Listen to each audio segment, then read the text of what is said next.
Hello and welcome. My name is Jake and I'm joined by Charlie as we discuss the world of football with a focus on data. This is Football with the Faff.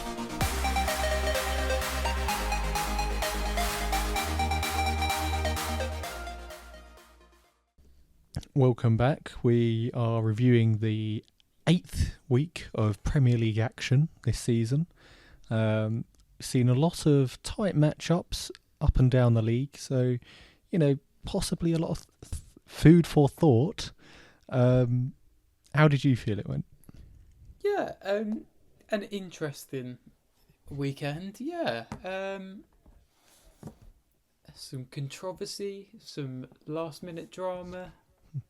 Yeah, a good weekend of football, I'd say. Yeah, I'd agree with you, and I would argue it couldn't have got off to a better start than Spurs West Ham. I mean, what a game! Obviously Spurs are Spurs. We let them have a sniff, let them have a cheeky goal to take the lead. But I felt we were, well, certainly in the second half, we were very comfortable.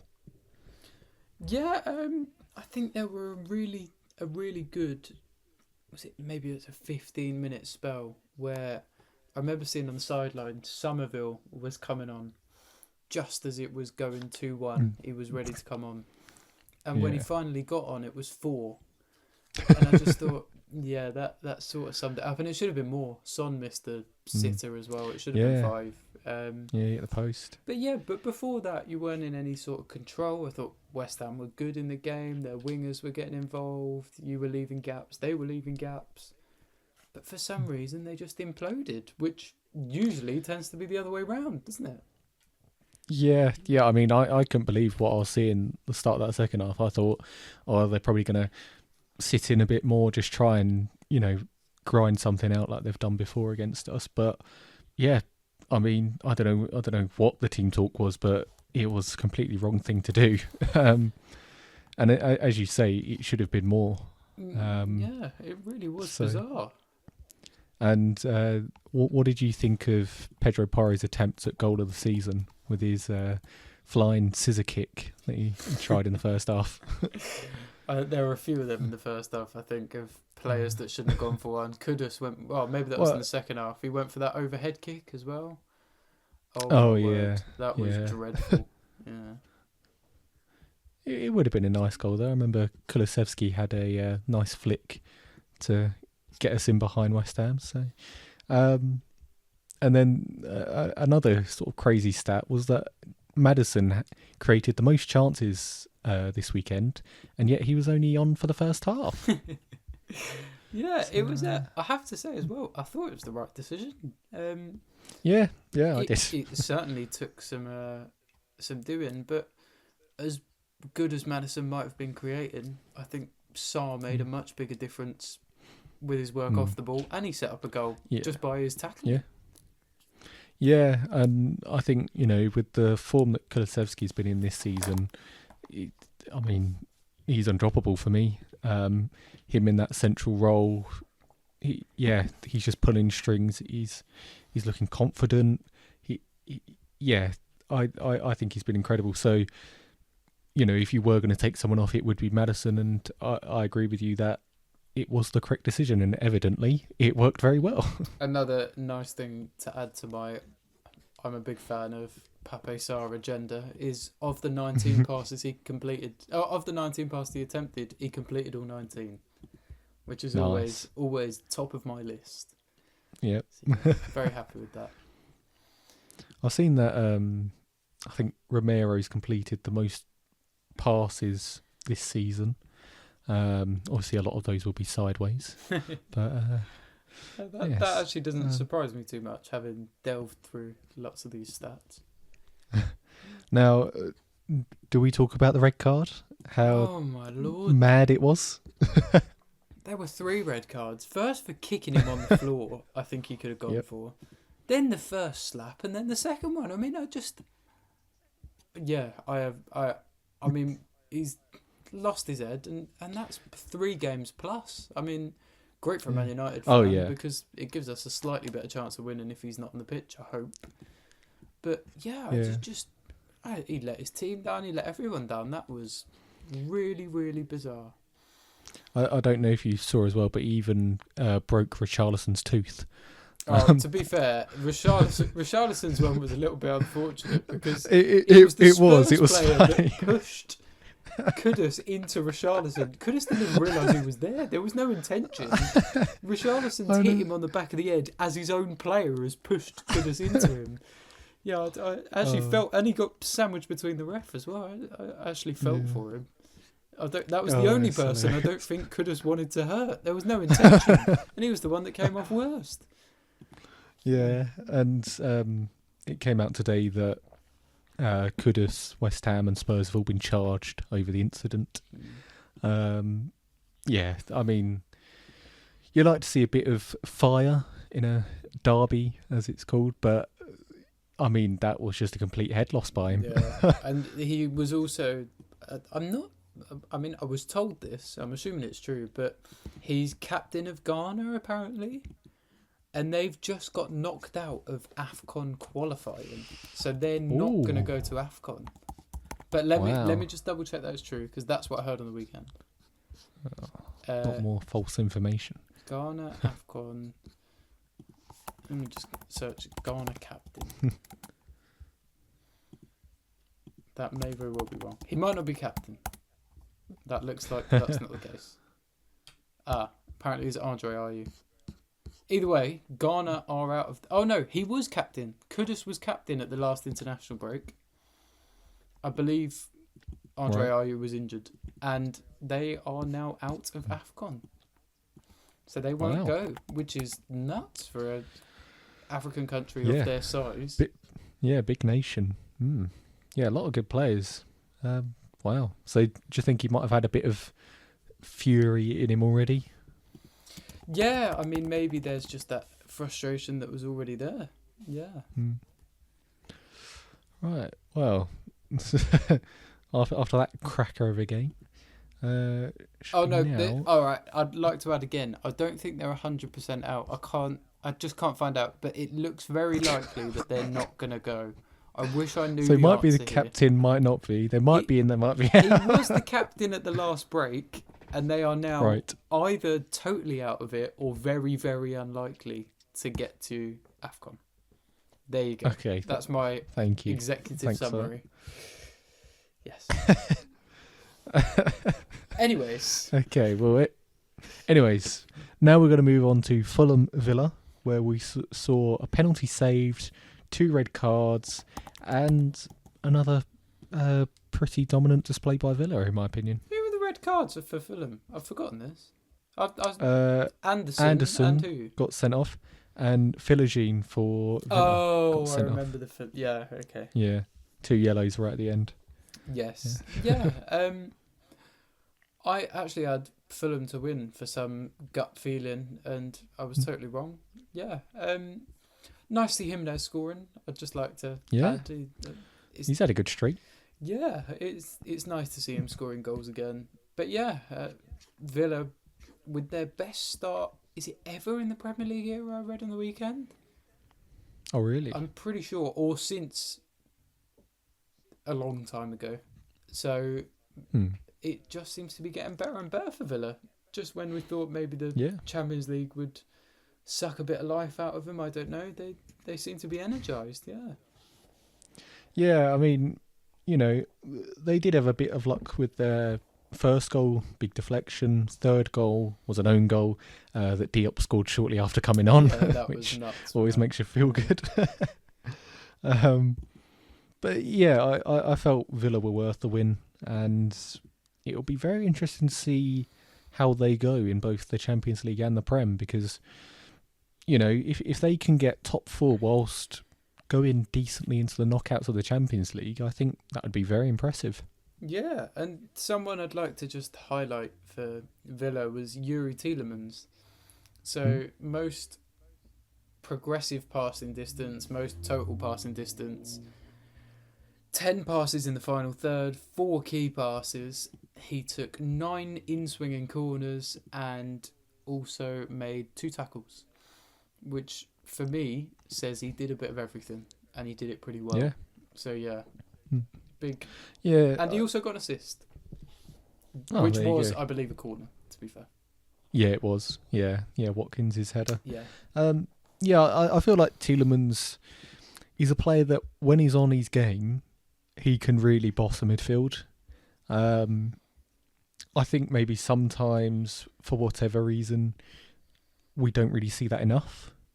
But yeah, he's definitely got a lot of ability there, and if he can keep putting in performances like that, well, it's going to make everyone else's job much easier in Villa. Yeah, and we forget that they've also got a really good player coming back in Boubacar Kamara soon as well, who, Yeah. I don't know, will have to do a little bit if he's going to put Tielemans out of that place. Yeah, exactly. Yeah. Right then, shall we move on to your game? You've won a game! Way! Yeah, finally some positivity. The scoreline maybe doesn't suggest it, but I thought we were good. I thought we were dominant. I did watch the whole game and I was impressed. I know the De Ligt situation's unavoidable. If he's bleeding, he has to go off the pitch. Frustrating, don't get me wrong. Yeah. But absolutely not anyone to blame in terms of the ref. You can blame our medical stuff if you want. That's about it. Yeah. So it was the right decision, as much as I'm For sure.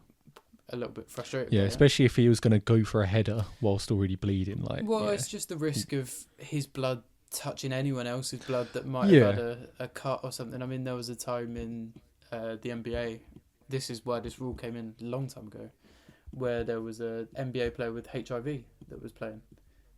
And I mean, I'm sure there are plenty of other blood-borne diseases, but yes, nice and cheery. Well, yeah. But yeah, so the idea is, obviously, if there's blood, it needs to be patched up because it can't touch anyone else. And as frustrating as it is, if he's going to keep bleeding, he's going to have to keep coming off. So the argument is we should have patched him up better. Yeah. For me, that's the only logical way of avoiding that. But yeah, I thought we were really good.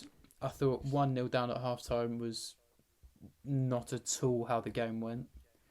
And I thought 2-1, if anything, was a little bit harsh on us. I thought we were a little bit better than that.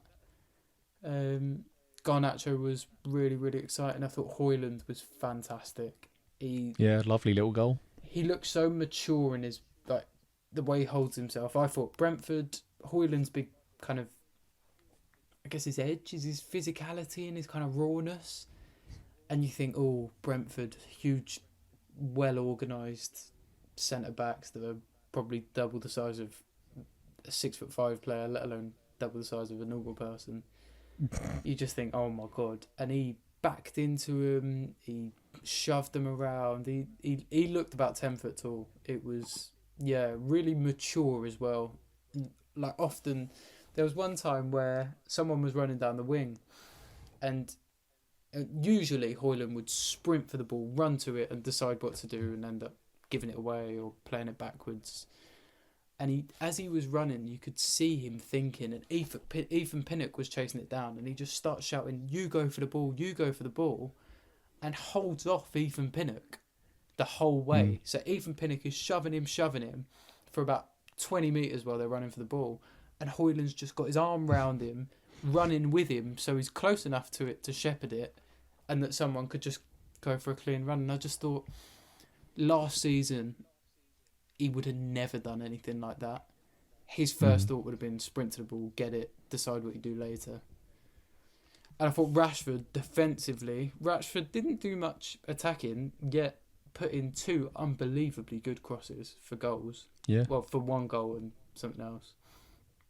And he put in so much work going backwards. It was, a really, really good performance. And he won't get any credit because he wasn't involved in the attacking play as much, but he was phenomenal.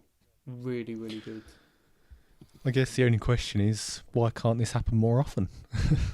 I think the answer is, it's usually Rashford on the left and Garnacho doing his running. So Rashford can stay up high and be the kind of attacking outlet. And on the weekend they switched and Garnacho stayed high, he didn't do too much defending, and Rashford was the one that was expected to track back all the time. And he did it really, really well. So yeah. Wow, could be a turning point then. Yeah, maybe, and maybe him being on the right suits him better. I mean, he put in some lovely crosses. He can drift a little bit more inside. I don't know. Maybe he became too predictable on the left because he always wants to cut in. Mm. So yeah, I don't. Whatever the reason is, I thought he was phenomenal. He won't get any kind of man of the match, any kind of credit, but he was my man of the match. There we go. Now, moving on to maybe a little bit of a surprise of a game, and that's Newcastle-Brighton. Just the one goal in it. I was expecting a few more, and Brighton able to hold out for the win. Yeah, Newcastle not having a good time at the moment. No. But yeah, and Danny Welbeck on fire again as well.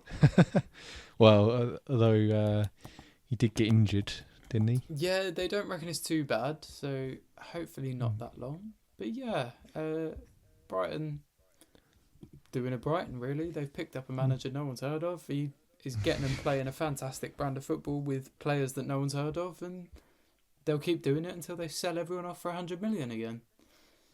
Yeah, it was also a little bit surprising to see Evan Ferguson and Welbeck start together.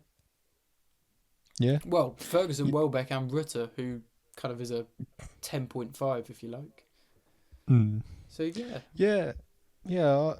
I mean, I think everyone's been impressed by them. They're 5th in the table after 8 games now. Hugely impressive. So some people will say they had a really impressive comeback before the international break. I don't remember that, but some people will say that. But yeah, I mean, going to St James's and getting 3 points, you can't ask for more than that, really. Yeah, and I'll read you out a few stats. 60% of the ball to the other team's 40. 80% of the ball to the other team's 80% pass accuracy to the other team's 78. I'm just picking them out here.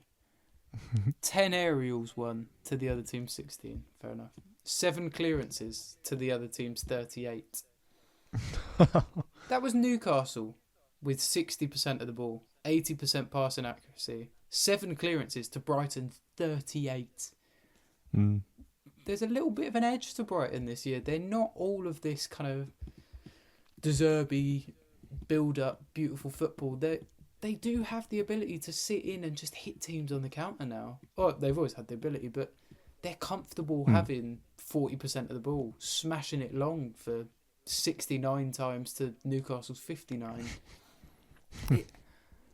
It's nice. It's refreshing, and I have to say, I think I prefer this brand of Brighton a little bit more. Yeah, he's certainly doing well for them. So, let's see how far they can go with it. Yeah, a very German approach, I think.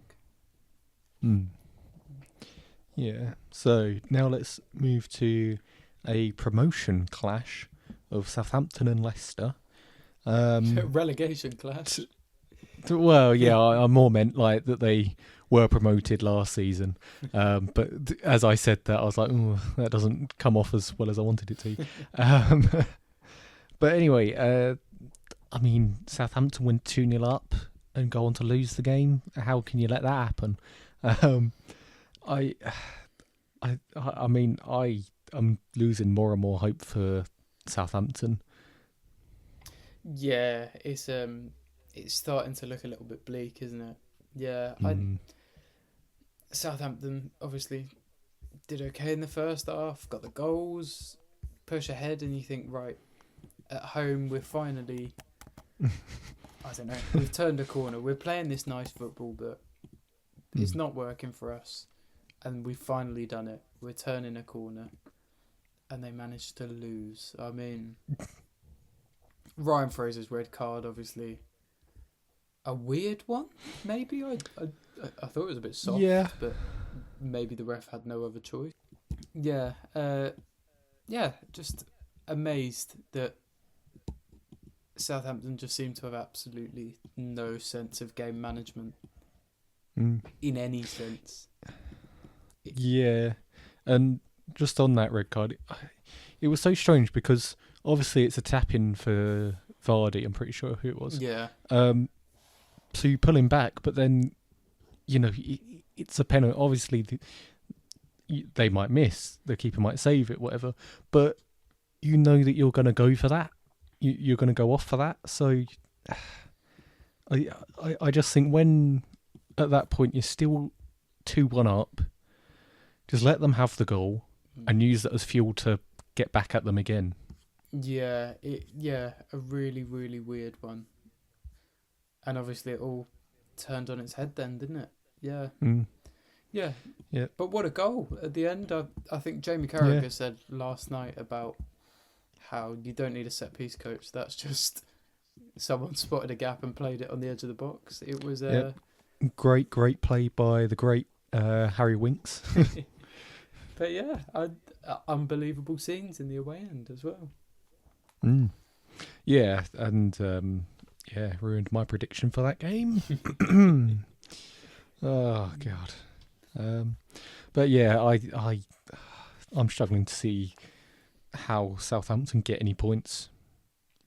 Yeah, if they're going to throw away a 2-0 lead against a team that will probably finish down the bottom like Leicester, maybe Leicester will stay up, but I can't see them kicking on too far. Yeah. At home, that's a worry. That's a big worry. Yeah. Okay, now we move on to another relegation battle in Ipswich-Everton, where I was a little surprised to see Everton keep a clean sheet away from home and grab 2 goals. Yeah, Everton comfortable for once, maybe a mature performance. What a goal from Michael Keane, by the way. Oh, unbelievable. You could give him 1,000 more tries and I don't think he'd do that again. It was just, yeah. I mean, he scored one against, was it Spurs that it was a couple of years ago? Scored a screamer. Yeah, which effectively kicked them on and kept them up. Yeah, really, really mature, I guess. I really like Iliman and Jai. Really, really like him. Yeah. And yeah, Ipswich just unfortunately aren't looking like they have enough quality at the moment to challenge bit wasteful with the ball as well, giving it away poorly. I've enjoyed watching Ipswich. You can see their players do have talent, but it's just getting over the line, and ultimately that's the most important thing when you're in a relegation battle. So maybe as the season unfolds, they might get a bit more grit, but I'm not too sure. And I mean, it's a great win for Everton. They're really turning it around now. Yeah, Everton looking like they might not be in such a tight relegation clash this year. I'm sure somehow they'll get a points deduction or something and be dragged right back into it. But yeah, lots of positives for Everton in terms of the result, and Ipswich, maybe similar vibes to Luton. Of they play football that you quite enjoy watching every week, but you just know deep down they're never going to have the quality to really win a couple of games in a row. Yeah, exactly. Okay, now to the south coast with Bournemouth, Arsenal, an absolute cracker. Obviously, an early bath for Saliba, where I mean it's a very sort of clumsy foul on Evan Nielsen, and I didn't think the ref had much choice other than to give the red.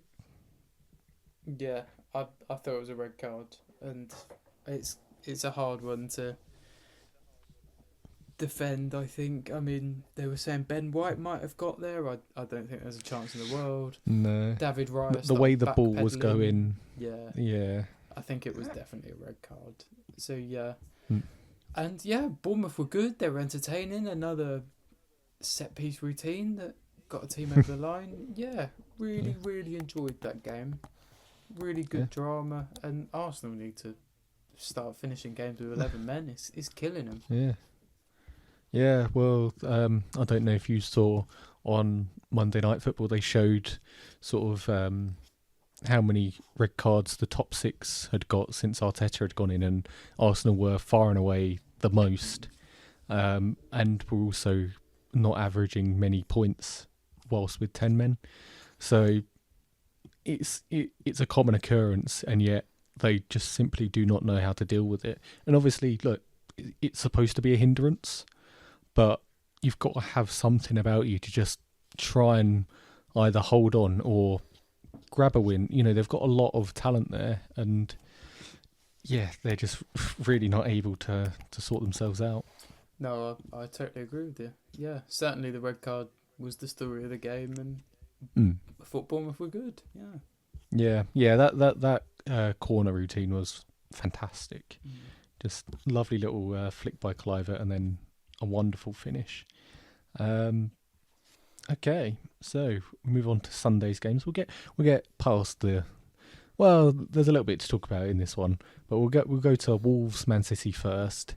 2-1 Man City. Obviously, City conceding early again, which has been a fairly common occurrence this season. Yeah, and it's not really like a Rodri reason or anything. It was it certainly wasn't a goal that was built through midfield. Yeah, a worry, but again, City's quality, you just never have any doubt. Obviously, we can't talk about the game without talking about the very controversial goal. What were your thoughts on it? I still can't decide how I feel. So for me, let's break the goal down. So you can see, there's tons of different angles. I liked one angle which was sort of opposite side to where the corner was being taken. So you could see the ball in the background. You could see Silva on Sarr. So Silva's pushing him when the corner's being taken. So in that point, he's onside. And then by the time Stones has made connection with the ball, which would put Silva offside, Silva's sort of been pushed / dived out the way. And using an angle which is from sort of the other side of the pitch completely, you can see that Sarr is focused on Stones. You can see Silva's nowhere near in front of him. So I would say by the time that Silva would be offside, he is not interfering anymore. Yeah, I actually totally agree with you. And I think you also have to add into that, he certainly didn't block the goalkeeper's view because he's about 4'2". Yeah.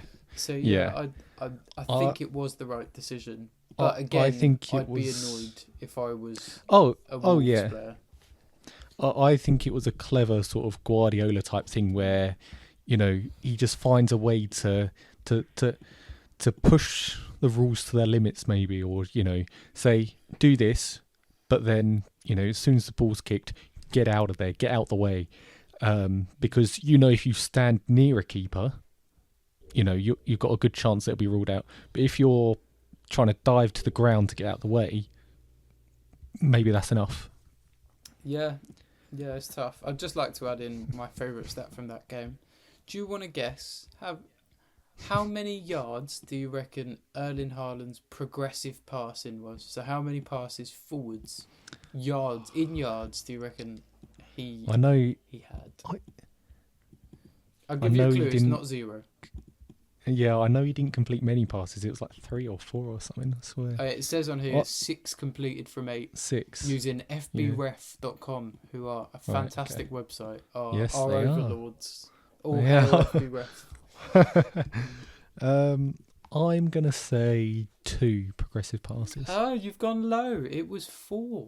Yeah. Oh, it was? Okay. But either way, a glowing indictment of how he is not involved in City's play at all. Yeah. And if he's not finishing them, he's just not in the game. He had a sort of half chance where the ball came across in the box and he had a swing at it, but just completely didn't connect with it at all. I mean, that's the thing with Haaland. He's not going to necessarily build attacks with you, but throughout a season, his goals can still matter so much that it's sort of worth it. Oh, absolutely. Just to add into Haaland, he lost all 5 of his aerial duels. He carried the ball 8 times and had 1 yard of progressive carrying. And I don't believe he did anything else. He made 6 passes completed from 8, no tackles, 13 touches, 1 successful take. Oh no, 1 attempted take on where he got tackled. Yeah, just It's weird that you're focusing on the negatives of a City player. Strange that. bizarre that. Just surprised at his lack of involvement, even though he is a finisher. I'm just surprised. He does have games like that though, where you go, it does almost feel like he's a different player. But obviously, De Bruyne's still out. If he's back in, do those things change? Very I don't possibly. know. And obviously Foden hasn't hit the ground running since he's become fit. But anyway, let's move on to Liverpool-Chelsea. Yeah, a team that's a little bit nuts and has looked somewhat together, made look like kids again by a team that looked mature and well organised. I thought Liverpool were the better team quality-wise. I thought Chelsea looked very raw again. It certainly looked like they had some good ingredients, but certainly hadn't, baked the cake, if you want to put it that way. Yeah, I mean, I felt that Liverpool should have been more than one goal up at half-time. Now, interestingly, there was that similar incident to the one in the Arsenal game that got Saliba sent off, where, was it Jota running through, I think, and he gets brought down. Now, I felt that was a yellow because of the trajectory of the ball, as well as, was it Colwill? Yeah. Was nearby as well. I feel the exact same. Totally so agree. He was going to be going wider, and there's a defender in much closer proximity. So for me, that was the correct decision. I totally agree. And not to narrow in on players and make it seem like I have an agenda, but I don't know what you thought, but I thought Sancho looked really, really poor. He got to the fullback. Oh, strange that. Yeah, I know, bizarre. But yeah, he got to the fullback and seemed to get the disease that he got at Man United, which was he was incapable of trying to take anyone on, and just looked backwards, which after 2 games is a worrying sight for Chelsea because he looked like he might have turned a corner. Yeah, and obviously he got pulled at half-time, so I think Maresca would agree with you as well. But yeah, I mean, Chelsea equalised soon after half-time with a very close to being offside goal. But fair play to Jackson, he's started the season quite well. But Liverpool got what they deserved in the end. Curtis Jones, great performance by him, and a goal to top it off. No, totally agree with you. Yeah. Yep. So, shall we move on to the Monday night football and the cracker everyone was waiting for of Forest against Palace? Yeah, I'm starting to really worry for Palace now. The goal they conceded was, I think it was fair to say, calamitous. I mean, it's just, it's an attempted sort of lob through ball from Forest, headed sort of centrally, but still at the edge of the box, and Wood just runs onto it. Henderson, I'm going to say, didn't expect it, couldn't see it properly, because he makes an attempt to dive and it hits his arm, but there's no force behind it, so it still goes in. I mean, surely Palace cannot get relegated, can they? Yeah, I have to say, I absolutely love the Palace manager from his time at Wolfsburg in Germany. I watch a lot of German football. We have family that live in Cologne, so we do watch quite a lot of German football. And I have to say, I loved him, and it's just a calamity at the moment. Everything he's doing just seems to go wrong. He's very rigid in the way he plays. He plays this kind of 3-4-3, and it's that or nothing. It was brilliant last year, and for whatever reason, it's just not working now, is it? It's a shambles. Yeah, I really hope he does well. Really, really hope he turns it around, but I can't imagine he's going to get much more. No. time. Well, the good news for them is that they're playing Spurs next, so I'm sure they'll get a lovely 3 points on their doorstep. Well, yeah, their issue is their run is Spurs, Villa, Wolves, Fulham, Everton. No, sorry, Spurs, Villa, Wolves, Fulham, Villa. So one of the Villas in the cup, and Newcastle. So they've kind of got 5 or 6 games. You think, right? There are some winnable games. I don't know. For example, Fulham at home. They'll be thinking we can do this, but they're 5 games that they'll probably go in as underdogs. And obviously, he cannot lose those 5. You've just reminded me that Spurs have City next week in the cup. Yeah, I mean, there are some really tough fixtures coming up. If I reckon if they lose to Wolves, Yeah, I think that's fair. Yeah. I think he'll go if they lose to Wolves. because Spurs, you can see it. I mean, Fulham have been tough. Probably would hope for at least a draw. Villa and Newcastle. I mean, obviously Newcastle aren't doing great at the minute, but you'd expect by the end of November they'd be getting going again. I don't know how long Isak's left out for, but No, neither do I I. would have thought he'd be back by then. So I would say, that Wolves game, which is on TV. So Well, just to add into that as well, after the Fulham game is the international break, so they might stretch one more, and should they want to make a change, do that during the break. that Wolves game might be the final nail in the coffin, but that doesn't mean they're going to act on it straight away. It will be a shame because they were just so good at the end of last season. And I love their manager. I really, really hope he turns it around. I really hope he does. But you think how quick Vieira went before and stuff, like they're not one to dawdle about when it comes to sackings. Poor Roy Hodgson must be sitting in his garden thinking, please not me, please not me. Oh, really? His wife trying to bring him inside and hide him. But for Forest, they're up to 8th. I mean, what a start. What a season they're having. Yeah, unbelievable. Yeah. Chris Wood's on fire. Yeah, everything is just going Forest's way at the moment. So, again, like Everton, I'm sure they'll suddenly get a points deduction. But, what a start for Forest. And they're playing some really entertaining stuff. And you think as well, they had no Gibbs White or Ward Prowse against Palace. Oh, yeah. And still got the win. So, they seem to be I really thought they'd be one of the favourites to go down this season, but as of right now, they're certainly pushing against that boundary. I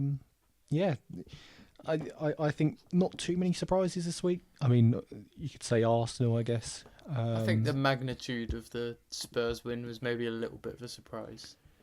Yeah. I was a bit nervy, not as nervy as some other games, but more just, I think after that Brighton defeat, you really need to bounce back from that, and we did very well. I don't know if you saw Kulusevski did an interview afterwards. He was saying, today you saw Tottenham football. This is how we want to play. We want to score 3 goals in 5 minutes. We want to, be blink and you miss it type football. And, we just got to hope teams capitulate like that in the future. Because, a lot. We played some really nice football, but West Ham just left so many gaps open as well. I still don't really know what to make of them.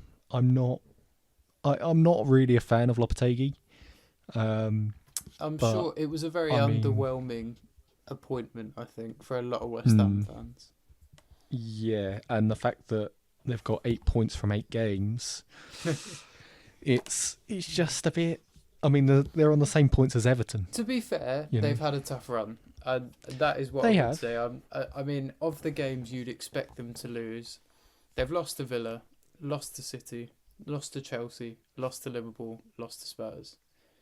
Of the games you'd expect them to win, they've beaten Palace, beaten Bournemouth, beaten Ipswich, And then the only two I think No. they'll be hugely disappointed in will be Fulham and Brentford, which were draws. So maybe with a nicer run, it'll be all right. I mean, their next few games are United, Forest, Everton, Newcastle, Arsenal, Leicester. So they've got everyone mixed in. They haven't really got a good run and a bad run. I'd just like to put in that they drew to Fulham. Oh, sorry. The two games they drew Yeah. were Fulham and Brentford. Did I not say that? Yeah. Maybe I missed Oh, that. I thought you said that they beat three teams. Oh, no, So, no. yeah, Yes. that's okay. No. It might just be the connection. Palace, Bournemouth, and Ipswich they beat. No. Palace, Oh, Bournemouth, and Bournemouth Ipswich. wouldn't have been in the Prem, but yeah. Oh, I yeah. get what you're saying. Okay. Yes, Yeah, yes. Yeah, Yeah. yeah, it's fine. Sorry about that. Yeah, I mean, now we've got to see how they do without Cowdus. Yeah, he's out until the next international break. So the next game, Wow. he'll play for Maybe West further. Ham will be on the 25th of November. So over a month. Yeah, and maybe it even could longer. be later. Yeah, Hmm. yeah. I personally, I feel it should be extended because it's, again, as we said, it's not just one incident. It's, it's a complete and utter head loss, and you can't be pushing people in their face. You can't be kicking people. You can't do that. Yeah, it will be interesting. It wouldn't surprise me if it got extended. Yeah, I am. No, with you. it's all right. So shall we do team of the week and player of the week? Yeah, of course we can. My team of the week. I sort of want to give it to Bournemouth, but I don't know if I can. Team of the week. Yeah, I'm going to give my team of the week to Bournemouth. I know Arsenal went down to 10, but I love the set piece, and I was impressed with Bournemouth. Really like a Van Nelson as well. Really like how hard he works. But yeah, so my team of the week is Bournemouth. Who's yours? Well, I would say Spurs because it was a lovely win, perfect response. But you know what? I want to give it to Everton. I think it's a really big win for them. Being boring is something we appreciate on this podcast. Yeah, but a 2-0 win away at a relegation rival. I think you got to respect that. It's a professional job. I mean, as we said, Keane with a really nice goal, Ndiaye with a nice goal as well. So yeah, I think just fair play to them. It's nice to see them on track again. Yeah, no, I'm happy with that one. We'll go in reverse. So, who's your player of the week? You can pick your one first. God, player.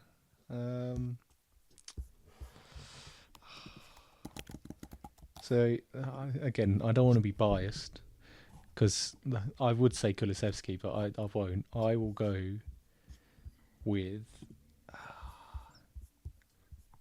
Who was I just thinking of?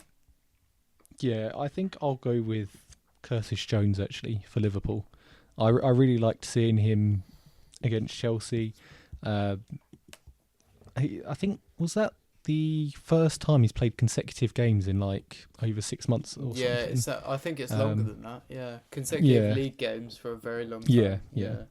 So yeah, but he just looked very professional. Got his goal. Just could have won a penalty as well.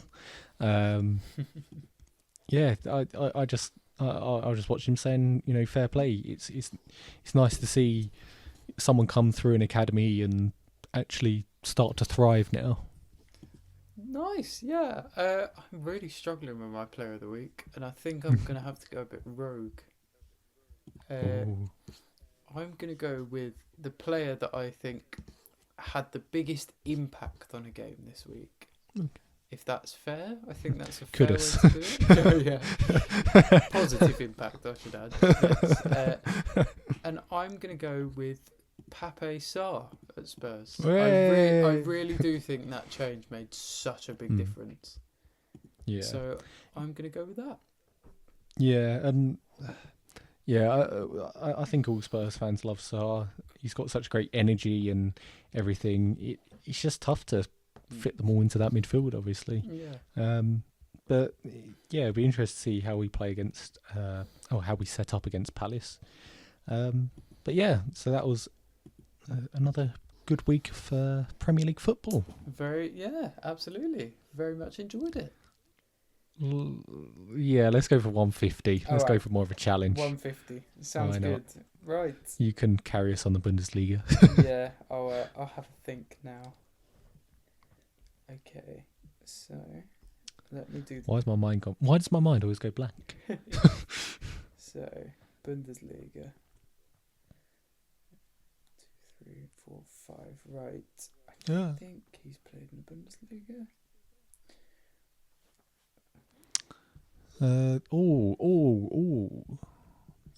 8. Sorry. Oh. Okay. All right. Oh God. Do you want to kick us off, or do you want to have a minute? I just need a minute. You can talk through what the clubs and whatnot are. All right. So on the top we have Leicester, Bundesliga, and 10+ league goals in a season. So that's a slightly rogue one. I don't think we've had 10+ league goals before. No. But yeah, and then on the side we've got a slightly more conventional variation, and we've got Liverpool, Brentford, and Stoke.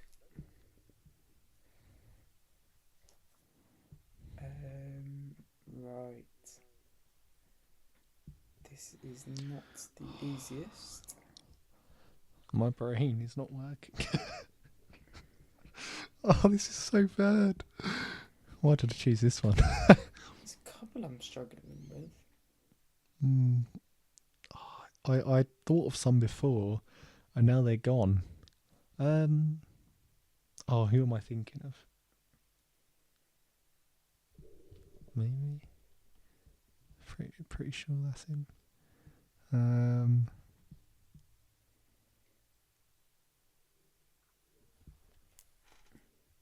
Okay, I'm starting to.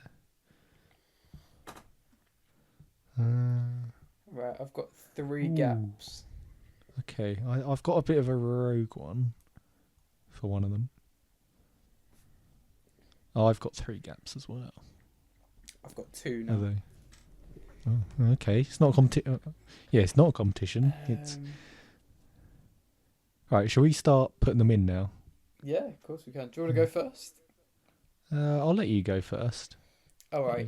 I'll start with something I don't think you'd get, hopefully, to make it easier. Well, there's a few we could do, but I'm going to kick it off with Stoke and the Bundesliga, and I'm going to go with someone that I've seen live many, many years ago, Philip Volscheid. Yeah, I didn't have him. Yeah, and I can't remember why I know him. I think he played for Mönchengladbach or maybe Wolfsburg. And I remember seeing him live and thinking, oh my God, he's the tallest bloke I've ever seen when I was about 10. So yes, Philip Volscheid. Do you want to go next? I'm just trying to type his. How do you spell his name? WOLLSCHEID. Ah, yes, to 2018. 2%. Well done. Oh yeah, I can see his neck. I was very happy with that one. Yeah. Okay. I'm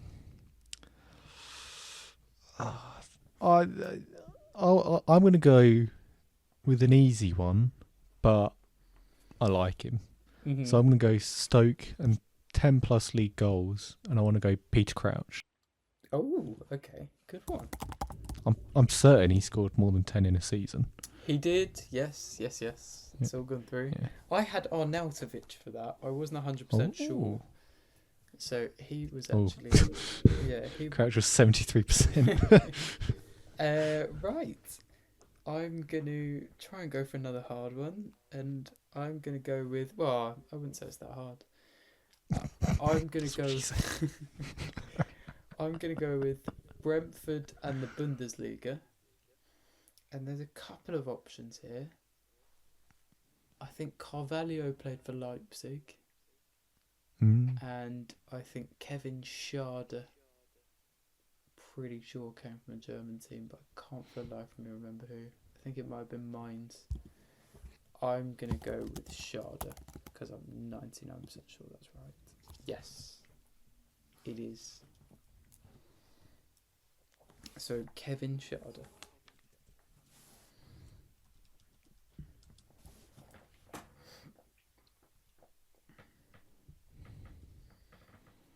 So you're up next. What gap are you going to fill?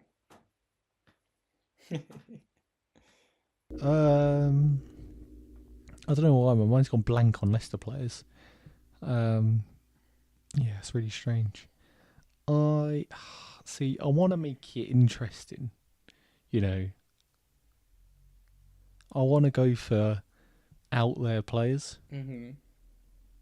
Oh, that one could work there, but I don't know. I mean, yeah, he must have. Right, I want to go Liverpool 10 plus league goals in a season. Mm-hmm. And I want to say Benteke. Ooh. Because he must have. I'm not sure about that. Maybe. I'm not sure. I remember sometimes he had some real hot streak. Oh, I was scared. I don't want to push it. I'll leave it, so I won't fill it. Oh, what? Was it wrong? He hasn't. Ah. I need to see how close he got. All right. Well, I'll fill that one in. Who should we go for? 10 plus league goals. You go for the one who scores the most in the Premier League. Oh no, Salah beat that. I was going to say Suarez. You go. I'm sure Coutinho Raheem must Sterling have. might have. Yeah, Coutinho. Yeah. Well, you got to remember But they you don't know have to what? have scored Just it for for that. them as well. I'll go with Suarez. There we go. Only 7%. So good thinking. I initially had Suarez, but then I was like, oh, Benteke must have. Right, so I just want to see. This because I can't believe that. I mean, he's playing in the MLS now. He must be close. He actually just won the He Golden scored Boot. 23 goals this season. Yeah. I've been robbed. This season. Yeah, it's 10 plus league goals. Oh. But the MLS has the MLS Cup and stuff like that. So maybe. Well, it says Leagues Cup. That's different. Yeah, I don't know. I don't know how the MLS works. Oh, I've been robbed. That's what's happened, Johnny. All right. What one do you want to fill in then? I want to fill in my heart. Sorry, I just determined to find this. Sorry, I can't believe that. That's not fair. Who else did I? Hello. Now, I'm a bit scared about going out there now, so I'm just going to go Liverpool Bundesliga Emre Can. Oh, I had Endo, obviously, and I had Origi. Oh, yeah. 17% for Can. Oh, I've lost all my confidence now. I can't believe that. Right, I'm going to go with Liverpool and Leicester. I'll type this one in. Because I believe it's a little bit of a gamble. But I think that Leicester got Danny Ward from Liverpool, the goalkeeper. Ooh. So I'm going to go with Danny Ward. The issue is there are two Danny Wards.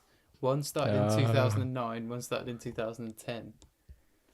Oh my God. In the spirit of the game, I'd like to put one in, and I'm going to guess with 2010. But I might Google it first. Just Danny Ward's start of career. I think that's fair. Yeah. 2007. Yeah, it's All right, annoying. That's fantastic. That's not what we wanted.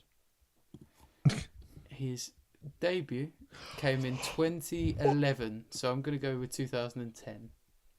I've been robbed. Oh, hang on. Yeah. And Danny Ward was right.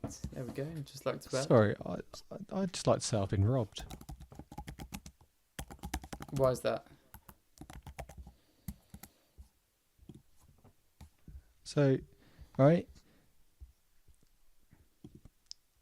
Yeah. Benteke in the 12-13 season, according to StatMuse, Scored 19 goals in the Premier League. Wow. Yeah.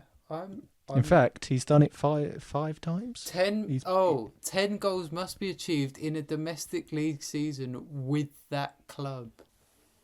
I've just clicked on the information. Where does it say that? If you click where on does it say?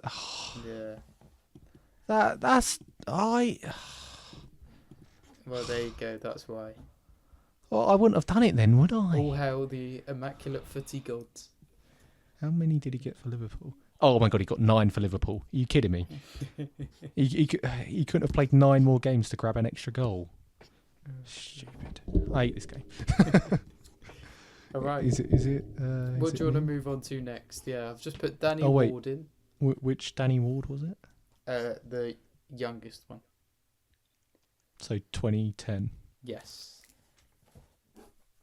It is. Okay, thanks. God, I'm so annoyed about that. I can't believe that. A stupid game. Well, Brentford, should I just go safe and say Tony? Yeah. For 10 plus goals. I don't want to gamble with Brentford. Stupid game. Let me have my fun. I can't believe you got 9 for Liverpool though. That's the worst. Oh God. If I could turn back time. All right, so you've gone with Tony. I'm going to go with Leicester and Stoke, and I'm going to go with Robert Huth. Oh. So that leaves us with one gap, which is the gap I don't have, which is Leicester and Brentford. Can you think of anyone? Trying to go through the current teams. Yeah. I'm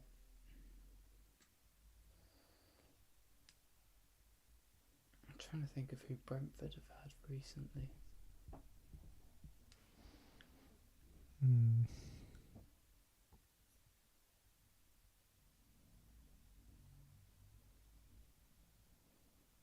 How do Leicester have now? Oh God.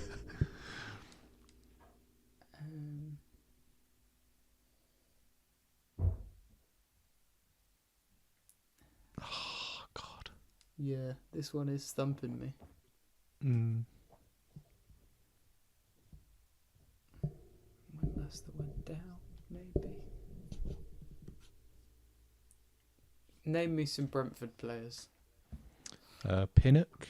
Pinnock, maybe. Janout. No, not Janout. No. Damsgaard. No. Strakosha. No. Mbuemo, Whistler, obviously. No, neither of them. Not Tony. Ericsson. No. Did he ever play for Leicester? No. Who's in the Leicester team now? Who wasn't? Connor Cody? Would he have played for Brentford? No, I don't think so. Vardy wouldn't have played for Brentford. Showa, Kozaki, Albrighton, Drinkwater. Oh, this is horrible.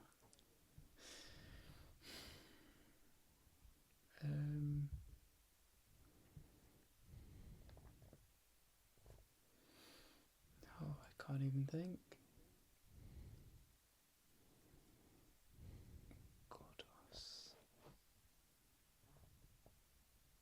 Simpson. Maddison never played for Brentford, did he? Not that I can think of. He was Coventry, Tielemans. Norwich, Leicester, I think.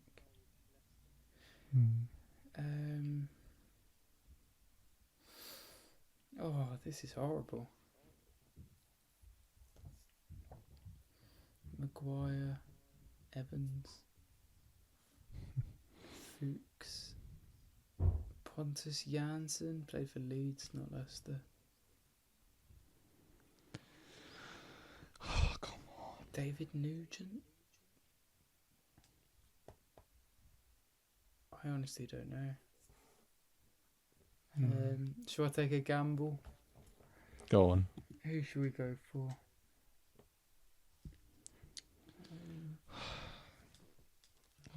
see.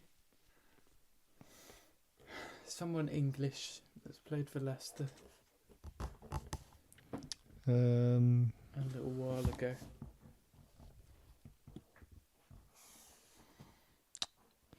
Who was that? Oh, I can picture him. I can't remember his name.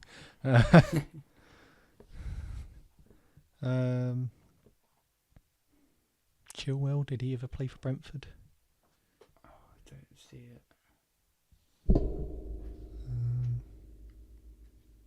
I'm going to go with David Nugent. I'm sure it's wrong.